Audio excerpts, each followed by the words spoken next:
सभी का tech study ITI YouTube channel पर सीएसएल यानी कोचिन शिपयार्ड लिमिटेड की तरफ से आईटीआई पास आउट कैंडिडेट्स के लिए यहाँ पे कुछ पोस्ट पे भर्ती जारी की गई है, जिसको यहाँ पे कॉन्ट्रैक्ट वर्कमैन का नाम दिया गया है। इसमें डिटेल वीडियो हमने आप सबके लिए बना दिया था, आपने ज़रूर देख लिया होगा। आईटीआई के 10 से 12 ट्रेड ऐसे हैं जिनको यहाँ पे मौका मिल रहा है और ये भर्ती 5 साल के लिए है। 5 साल का कॉन्ट्रैक्ट बेस रहेगा आपका, मतलब कॉन्ट्रैक्ट बेस की नौकरी होगी, जिसमें आपको सैलरी तो अप्रॉक्स 23-24 हज़ार से स्टार्टिंग होगी, प्लस आपको अदर बेनिफिट्स भी मिलेंगे इसमें सैलरी के साथ साथ। ओवर टाइम वगैरह का भी अलग से पैसा मिलेगा। लेकिन यहाँ पे बेनिफिट आपको ये मिलेगा नौकरी करने पे कि 5 साल पूरा होते होते या 5 साल बाद कोचिन शिपयार्ड में, Mazagon dock ship builders limited में, शिप बिल्डिंग की कई सारी ऐसी कंपनीज़ हैं जो कि गवर्नमेंट के अंडर में काम कर रही हैं, उसमें permanent job non executive post पे आती रहती है, जिसमें आपको शिप बिल्डिंग का जो एक्सपीरियंस है उसके बेनिफिट मिलते हैं, उसके नंबर्स आपको मिलते हैं वेटेज में, तो आप आसानी से उसमें परमानेंट जॉब पा सकते हैं अगर आप ये नौकरी ज्वाइन कर लेते हैं उसके बाद। तो इसलिए आप चाहें तो इसको ज़रूर ज्वाइन कर सकते हैं। डिटेल अगर नोटिफिकेशन की यहाँ बात करें तो नोटिफिकेशन एक बार हम ज़रूर आपको शेयर करना चाहेंगे। उसके बाद इसका फॉर्म आप स्टेप बाय स्टेप कैसे भर सकते हैं उसी के ऊपर एक कंप्लीट वीडियो होने वाला है। आप आसानी से अपने मोबाइल फ़ोन से इसका फॉर्म अप्लाई कर पाएंगे ऑनलाइन मोड में। यहाँ देखिए वैकेंसी में अगर देखें तो सीट मेटल वर्कर की पोस्ट है, वेल्डर की पोस्ट है, mechanic diesel, mechanic motor vehicle, plumber, painter, electrician. Requirement क्या मांगी गई है, एज लिमिट क्या रहेगी, सैलरी क्या रहेगी, उन सब के लिए आप डिटेल वीडियो जो चैनल पे इससे पहले मौजूद है उसको एक बार ज़रूर देख लीजिएगा। फॉर्म भरने की लास्ट डेट यहाँ पे है 30 दिसंबर 2024। एग्जामिनेशन आपके जो होंगे कोच्चि एंड केरल यहीं पे कंडक्ट कराए जाएंगे, तो इन सबको ध्यान में रखते हुए आप लोग फॉर्म भरिएगा। ऑल इंडिया कैंडिडेट्स यहाँ फॉर्म एलिजिबल हैं फॉर्म अप्लाई करने के लिए। जनरल कैंडिडेट्स ओबीसी और ईडब्ल्यूएस की फ़ीस यहाँ पे 600 रुपये है। SC ST PWD and female candidates का यहाँ पे कोई फ़ीस नहीं लगने वाला है। तो अप्लाई करने के लिए आप पहली वाली जो लिंक है इस पर आप जाएंगे एंड यस कंटिन्यू पे क्लिक करेंगे। जैसे आप कंटिन्यू पे क्लिक करेंगे यहाँ आपके सामने इस तरह से एक पेज लोड होगा जिस पे आप फॉर्म भरने का प्रोसेस स्टार्ट कर सकते हैं। ठीक है, यहाँ आप आ जाएंगे, इसको आपको क्या करना है, क्लोज कर लेना है। अब इस तरह से आपके सामने एक पेज ओपन हो जाएगा जिसमें सबसे पहले आपको क्या करना है, अपना फर्स्ट नेम एंटर करना है। ठीक है, जैसे फॉर्म भरने का प्रोसेस, तो आपको क्या करना है, सबसे पहले यहाँ पे अपना फर्स्ट नेम एंटर करना है। नाम आपका होना चाहिए आपके 10th की मार्कशीट के अकॉर्डिंग। मिडिल नेम अगर है तो ठीक है, नहीं है तो आप लास्ट नेम यहाँ पे एंटर करेंगे। मान लीजिए जिनका लास्ट नेम भी नहीं है वो क्या करेंगे, तो आप यहाँ पे फादर्स का फर्स्ट नेम एंटर कर सकते हैं। चाहे तो कई बार दिया रहता है, आप चाहे तो फादर्स का फर्स्ट नेम एंटर कर सकते हैं, या अगर आपका लास्ट नेम कुछ है तो आप उसे यहाँ पे एंटर कर सकते हैं। इसके अलावा फिर आपको date of birth as in Aadhaar लिखा हुआ है। ठीक है, तो आपको यहाँ पे अब डेट ऑफ बर्थ अपनी चूज़ करनी पड़ेगी। डेट ऑफ बर्थ आप यहाँ पे चूज़ कर लेंगे जो आपके आधार एंड 10th की मार्कशीट में होगी, सेम होगी। फिर आपको अपना जेंडर सेलेक्ट करना है। जेंडर सेलेक्ट करने के बाद आपको मोबाइल नंबर उसको कंफर्म करना है, आपको अल्टरनेट मोबाइल नंबर। फिर आपको ईमेल आईडी उसे भी कंफर्म करना है। फिर डिक्लेरेशन के बाद आप यहाँ क्लिक करके एक रीवेरीफाई करेंगे। फिर आपको यहाँ पे पासवर्ड क्रिएट करना रहेगा। इस तरह रीवेरीफाई पे क्लिक करने के बाद यहाँ आपको वेरीफाई करने का ऑप्शन आएगा। आपको सारे बॉक्सेस टिक करने हैं, उसके बाद आपको सबमिट पे क्लिक करना है। जैसे आप सबमिट पे क्लिक करेंगे इस तरह से आपके सामने एक रजिस्ट्रेशन का मैसेज आ जाएगा। ये आप रजिस्टर्ड हो गए, एक ईमेल भी आपको आ चुका होगा। यहाँ आप देखिए इस तरह से आपकी एक प्रोफाइल ओपन हो जाएगी। अब आपको क्या करना है, प्रोफाइल तो आपने देख ली, यहाँ आपको गो टू एप्लीकेशन पे क्लिक करना है और एप्लीकेशन फॉर्म को कंप्लीट करना है। जैसे आप यहाँ गो टू एप्लीकेशन पे आ जाएंगे इस तरह से आपके सामने देखिए ओपन हो जाएगा। ठीक है, इसमें सबसे पहले आपकी पर्सनल डिटेल ये ऑलरेडी आपने भर रखी है, कुछ चीज़ें बाकी है उनको आपको फिल करना है। जैसे यहाँ देखिए आपका मैरिटल स्टेटस, ठीक है, फिर आपको यहाँ पे फादर्स नेम लिखना है, इसके बाद मदर्स नेम। अब नीचे आप आएंगे तो आप किस पोस्ट के लिए फॉर्म अप्लाई कर रहे हैं वो आपको चूज़ करना है। यहाँ आप देख सकते हैं पोस्ट है fabrication assistant welder, outfit assistant fitter, outfit assistant mechanic diesel. जो आपका ट्रेड हो उसे आप यहाँ पे चूज़ कर लेंगे। ठीक है, क्वालिफिकेशन देखिए क्या है, 10th आपने पास की हो एंड सेकंड आपने इलेक्ट्रीशियन में ITI किया हुआ है। ठीक है, कैटेगरी आपका इंडियन हो गया। अब रिजर्वेशन में आप देखिए यहाँ पे हम रिजर्व कैटेगरी चूज़ करके फॉर्म भरेंगे। आपकी जो कैटेगरी हो उसे आप लोग यहाँ पे चूज़ करिएगा। ठीक, नेक्स्ट आता है पीडब्ल्यूडी है या नहीं, यस या नो करना है। एक्स सर्विसमैन है या नहीं, यस या नो करना है। डेट ऑफ बर्थ का आपका डिटेल आ गया आधार के अकॉर्डिंग। सेव एंड नेक्स्ट पे आप क्लिक कर देंगे। अगला स्टेप है देखिए एडिशनल डिटेल का। क्या आपका कोई रिलेटिव CSL में काम करता है, क्या कोई रिलेटिव CSL से रिटायर हुआ है, क्या किसी ने कॉन्ट्रैक्ट रोल पे CSL में काम करते या नहीं। सेव एंड नेक्स्ट आपको कर देना है। नेक्स्ट आ रहा है देखिए कम्युनिकेशन डिटेल। अब कम्युनिकेशन डिटेल में आपको अपना यहाँ पे एड्रेस फिल करना होगा। ठीक है, एड्रेस फिल कर लेना है। डिटेल में आपको एड्रेस लाइन 1 में विलेज या आपका जो भी एड्रेस हो एंड कंट्री में इंडिया हो गया। स्टेट आप यहाँ सेलेक्ट कर सकते हैं, ऑल इंडिया कैंडिडेट्स एलिजिबल हैं तो आपको कोई इशू यहाँ पे नहीं आने वाला।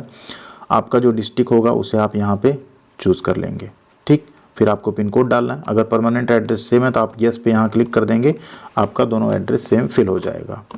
अब नेक्स्ट आपका आ जाता है यहाँ पे क्वालिफिकेशन एंड एक्सपीरियंस का डिटेल। अब क्वालिफिकेशन एंड एक्सपीरियंस में सबसे पहले तो आपका स्कूल का डिटेल देना है जहाँ से आपने 10th पास किया है, ठीक। आप उसका डिटेल यहाँ पे लिख देंगे जहाँ से आपने 10th पास किया हो। नेक्स्ट आता है आपका स्कूल या इंस्टीट्यूट का प्लेस, तो प्लेस आप लिख देंगे जिस डिस्ट्रिक्ट में वो लोकेटेड है उसको लिख देंगे। ईयर ऑफ पासिंग आपको यहाँ पे सेलेक्ट करना है, ठीक है, किस साल आपने पास किया और सेलेक्ट कर लेंगे। परसेंटेज था या CGPA था उसे आपको यहाँ पे सेलेक्ट कर देना है। परसेंटेज अगर आप सेलेक्ट करते हैं तो आपको कितने नंबर यहाँ पे मिले, मैक्सिमम मार्क्स कितना था, पूर्णांक आपका वो लिखना है, परसेंटेज ऑटोमेटिकली आ जाएगा। 12th अगर आपने की है तो डिटेल दे सकते हैं, अदरवाइज़ आप खाली छोड़ सकते हैं।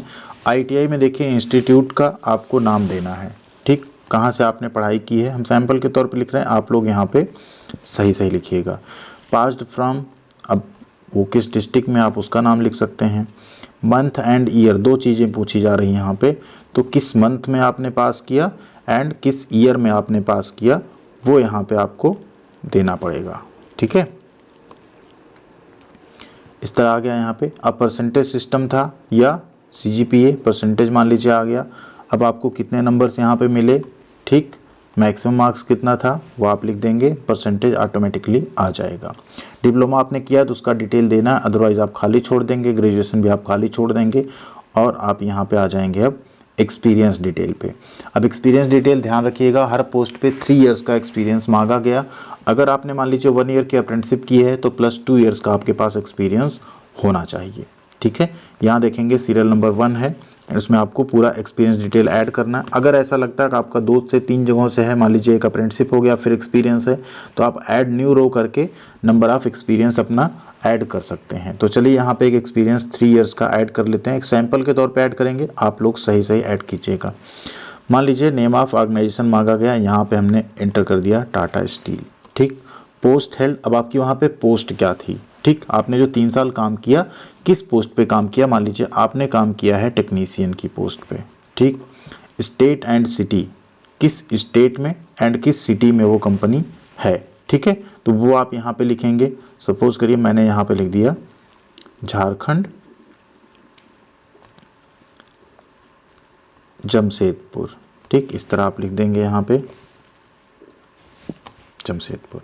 फंक्शनल एरिया, ठीक, फंक्शनल एरिया मतलब आपका वर्क क्या था वहाँ पे, तो आप यहाँ पे मेंटेनेंस या जो आपका रहा हो, अगर कोई पर्टिकुलर एरिया रहा हो काम करने का तो आप डाल सकते हैं। असेंबली एरिया हो गया, ठीक, मैन्युफैक्चरिंग हो गया, क्या हो गया उस टाइप का आप यहाँ पे डाल सकते हैं, ठीक। स्टार्ट डेट आपकी क्या थी वो आपको यहाँ पे एंटर करना है। अब स्टार्ट डेट आप क्या करेंगे, जब से आपने वहाँ पे काम करना शुरू किया है तब की आप डेट यहाँ पे एंटर करेंगे। मान लीजिए यहाँ पे हमने एंटर कर दिया कि हमने वहाँ पे 1 अगस्त से 2 अगस्त से काम करना शुरू किया। स्टिल कंटिन्यूइंग तो आप यस कर देंगे। अगर आप काम अभी नहीं कर रहे हैं वहाँ पे तो आप नो करके कब तक आपने काम किया वो डेट आप यहाँ पे क्या करेंगे, सेलेक्ट कर लेंगे, ठीक। मान लीजिए हमने 1 दिसंबर 2024 दिखा दिया। 3 इयर्स 4 मंथ का एक्सपीरियंस हो गया। पे स्केल या CTC आपसे पूछा जा रहा है, कोई एक चीज़ आप यहाँ पे लिख सकते हैं। मान लीजिए आपको वहाँ पे CTC जो था आपका 1.5 लाख का था तो आप यहाँ पे दिखा देंगे 1.5 लाख रुपए, या मंथली आप चाहें तो वो भी दिखा सकते हैं। ड्यूटीज़ एंड रिस्पॉन्सिबिलिटी में अब आपका जो ट्रेड है उसके अकॉर्डिंग आप एरिया मेंटेनेंस या मैन्युफैक्चरिंग में है तो वो जो आपका ड्यूटी रहा हो, जो आप वहाँ पे काम कर रहे हो उसे आप यहाँ पे लिख देंगे क्लियरली, ठीक है। असेंबली लाइन पे काम कर रहे हैं तो असेंबली लाइन का लिख देंगे, या आप मान लीजिए इलेक्ट्रीशियन से हैं, आपका वायरिंग वगैरह का काम है उसको आप लिख देंगे। वायर मैन्युफैक्चरिंग है, जो भी काम रहा हो उसके अकॉर्डिंग आप ऑपरेटर की पोस्ट में तो ऑपरेशन का काम लिख देंगे। रीज़न फॉर सेपरेशन, स्टडी या समथिंग जो आप चाहें कुछ एक रीज़न दे सकते हैं, ठीक। अब यहाँ आपको एक्सपीरियंस सर्टिफिकेट अपलोड करना है, उसे अपलोड कर लेते हैं, हो गया। अब आपको कोई और एक्सपीरियंस ऐड करना हो तो आप यहाँ पे ऐड न्यू रो करके कर सकते हैं, अदरवाइज़ आप सेव एंड नेक्स्ट पे क्लिक करके आगे बढ़ जाएंगे। अब देखिए आ गया टेस्ट सिटी, तो केरला 2 ही स्टेट, इसी में आपको सेलेक्ट करना है। इतनी सारी सिटीज़ हैं, आप कहाँ पेपर देना चाहते हैं उसके अकॉर्डिंग आप यहाँ पे देखिए टेस्ट स्टेट है सबसे पहले केरला केरला केरला, ठीक। 3 टेस्ट सिटी आप यहाँ पे चूज़ कर सकते हैं, आप जो चाहें उसके अकॉर्डिंग आप चूज़ कर लीजिए जहाँ आप जाके पेपर दे सकें आसानी से। सेव एंड नेक्स्ट करेंगे। अगला स्टेप आ जाता है यहाँ पे डॉक्यूमेंट्स अपलोड करने का। सबसे पहले आपको फोटोग्राफ अपलोड करना है, फिर आपको सिग्नेचर, फिर 10वीं का सर्टिफिकेट, इसके बाद ITI का सर्टिफिकेट, फिर ITI की मार्कशीट भी अपलोड करनी है, फिर आपको कम्युनिटी यानी कैटेगरी सर्टिफिकेट करना है। इसके बाद एडिशनल कुछ अगर आप करना चाहें तो कर सकते हैं, नहीं तो आप इसको खाली छोड़ सकते हैं। तो चलिए अपलोड कर लेते हैं इन सबको। जैसे फोटोग्राफ पे आप क्लिक करेंगे अपलोड करने के लिए, यहाँ देखिए आपके सामने एक बॉक्स ओपन हो जाएगा जिसमें देखिए लिखा हुआ है फ़ोटो आपकी 80 KB से लेके 200 KB तक की होनी चाहिए JPG फॉर्मेट में। कर लेते हैं। डॉक्यूमेंट्स हमने यहाँ पे अपलोड कर लिए। फोटो एंड सिग्नेचर के बार आप व्यू पे क्लिक करके देख जरूर लीजिएगा, नहीं तो आपका फॉर्म सबमिट नहीं होगा। ठीक है, इसके नीचे आप आएंगे, देखिए यहाँ पे फीस 0 है। जो भी कैंडिडेट्स यहाँ पे OBC, जनरल या EWS कैटेगरी से होंगे उन्हें स्टेप के बाद 600 रुपये की फ़ीस पे करनी होगी। ठीक, SC ST PWD कैंडिडेट्स के केस में फ़ीस नहीं लगेगी। ठीक है, यहाँ पे अब क्या करेंगे, लास्ट स्टेप है, ये कैप्चा कोड यहाँ पे एंटर कर लेंगे और इसको एंटर करने के बाद फॉर्म को सबमिट करने की तरफ आगे बढ़ेंगे। ठीक, उसके पहले आपको क्या करना है, यहाँ पे एक बार फॉर्म का प्रीव्यू करके देख लेना है, सारी डिटेल आपकी सही या नहीं। अगर सही नहीं है तो आप यहाँ पे बैक जाके एडिट कर सकते हैं। यहाँ पे हमने प्रीव्यू देख लिया, अब हम सबमिट पे क्लिक करेंगे। जैसे आप सबमिट पे यहाँ क्लिक करेंगे आपका फॉर्म देखिए यहाँ पे प्रोविजनली सबमिटेड हो जाएगा। अब आपका फॉर्म सबमिट हो चुका है। आप यहाँ क्या कर सकते हैं, इसको यहाँ पे क्लिक करके आप फॉर्म का अपने प्रिंट आउट ले सकते हैं, जो कि आपका जब आप सेलेक्ट होंगे डॉक्यूमेंट वेरिफिकेशन के टाइम पे काम आएगा। तो प्रिंट आउट रख के अपने पास सुरक्षित रख लीजिएगा। आप उसे गूगल ड्राइव या जीमेल ID पे अपने रख सकते हैं, क्योंकि कई बार आप लोगों से डिलीट हो जाता है, फिर आप परेशान रहते हैं दोबारा उसको निकालने के लिए। बाकी पूरे स्टेप हमने बता दिया आपको। कहीं भी अगर आपको कोई दिक्कत आती है, कोई डिफ़िकल्टी आती है तो प्लीज़ कमेंट करके ज़रूर बताइएगा, वहाँ पर आपकी हम पूरी हेल्प करने की कोशिश करेंगे। थैंक यू वेरी मच, ख्याल रखिएगा अपना। मिलते हैं अगली अपडेट के साथ अगले वीडियो में।